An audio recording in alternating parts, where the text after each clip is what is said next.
All right, all right. This is the 2021 edition of Black History Month Jazz History. The personality we're going to deal with principally here is Mr. Edward Kennedy Ellington, better known as Duke. Duke Ellington, baby. Yeah, he's a cat from Washington, D.C. But once he moved his band of Washingtonians to New York, it became the Duke Ellington Orchestra. Now let me back up just a little bit and give you a little context for where we are. You see, the big band era, or the swing era, is all about dancing, having a good time. You know, it happened like in the late 20s, but most certainly blossomed during the 30s. As Duke was born in 1899, he was a very young adult when this thing exploded. He was right on time. Yes, he was right on time. How this big band things, when they went from the small groups to like a big band with 4 or 5 saxophones, 3 or 4 trombones, 3 or 4 trumpets, and a full rhythm section, sometimes a featured singer and everything. Yeah, they were swinging, baby. And Duke was right in the middle of it. At this same time that this swing thing is happening, there's also what we know as the Harlem Renaissance. But during the time the Harlem Renaissance was happening, it was known as the New Negro movement, because of a book written in, I think, 1925 by Alan Locke that was called The New Negro.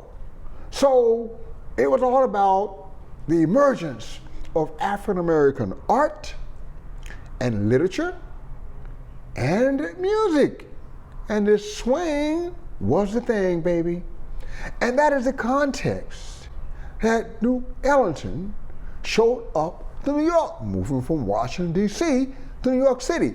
This great migration that moved 5 to 6 million Southern blacks from the South to the North, to the Midwest, and even out West had started in 1915 and continued right into the 60s, moving away from racism and to opportunity in terms of employment and business opportunities and just the ability to breathe freely.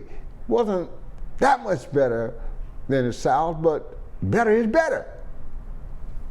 6 million people.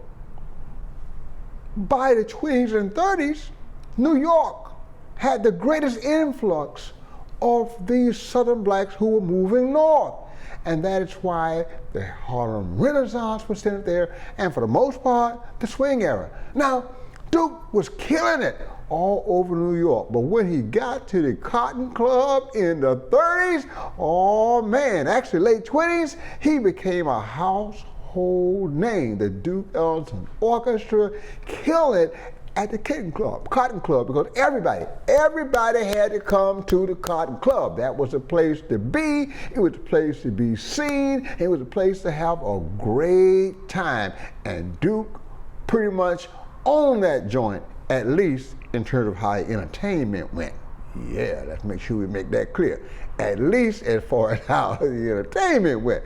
Okay, by the 30s, the Duke Ellington Orchestra is touring the world. That's right, they're doing European tours and everything else. And he's spreading his music, which we call jazz, but Duke never called it jazz. He always said, I'm beyond category. He would not let you pigeonhole him, because he was beginning to think that jazz has some racial overtones and maybe some undertones too that he didn't appreciate, and he was doing all kinds of orchestral things and all kinds of liturgical things as well, sacred things. He was doing all kinds of stuff, suites and whatnot. You know, he had it going on, so he said beyond category. And he said, my music is American music. He never wanted to be separated from America and pigeonholed in a small little place on the shelves reserved for African Americans or Negroes. No. This is American music, and I am beyond category. Duke stayed on the road for 6 decades, baby, doing his thing. He is probably the most prolific composer that this country has ever produced. and all kinds of great musicians came out of his orchestras, including two St. Pete natives that we know, Mr. Buster Cooper on trombone, and Mr. John Lamb, who still walks among us, the great bass player, Duke Ellington. His mother named him Edward Kennedy Ellington, as Kennedy was her maiden name. Let's remember that Duke is the man. And right now, every year, Jazz at Lincoln Center holds the Ellington Festival because Wynton Marsalis wants everyone to know that Duke is the man, baby.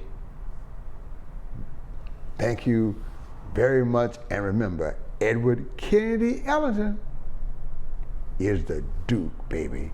Royalty. Oh yeah.